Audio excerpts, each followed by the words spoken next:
तो नमस्ते प्रणाम स्वागत बरुआ सबके राइटर के पी आज के चैनल पर। और सब बताइए आप सब कैसन बानी।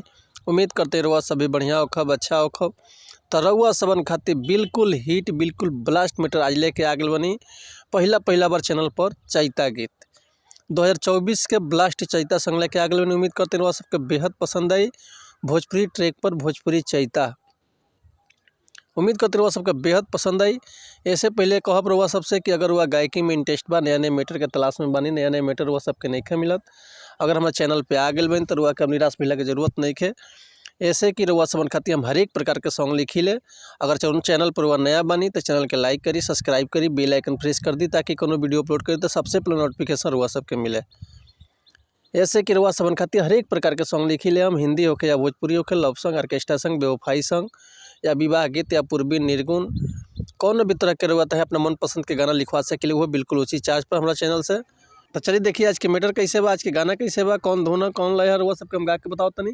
उम्मीद करते रहो सबके बेहद पसंद है। अगर एक नया म्यूजिक बनवा के बढ़िया से गायकी कहे तनी तो 100% बाकी गाना मार्केट में ब्लास्ट कर जाए। तो चलिए देखिए आज के गाना कैसे बा कौन लय है कौन धुना रुआ सबके हम गा के बताओ तनी। आज से पहले बहुत पहले आज 2-3 साल पहले वो गाना आई रहे विश्वकर्मा पूजा में कि बाबा तो विश्वकर्मा के हरि महिमा महान बा रे बाबा तो विश्वकर्मा के। तो यही ट्रैक पर आज के चैता बा देखी कैसे गाओगे के कि सैया जी शहर सौआ देखी हरि सैया जी शहर सौआ देखी हरि झरत खेत में सैया जी शहर सौआ देखी हरि झरत खेत में कैसे करी कटनिया हम कैसे करी कटनिया हम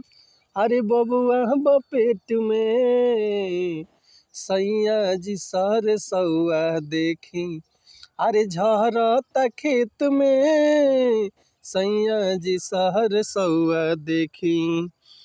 गहुआ जौआ कटाई अबही गहुआ जौआ कटाई अबही कुछ दिन तलेट में सैया जी शहर सौआ देखी हरे झरत खेत में सैया जी शहर सौआ देखी हरे झरत खेत में।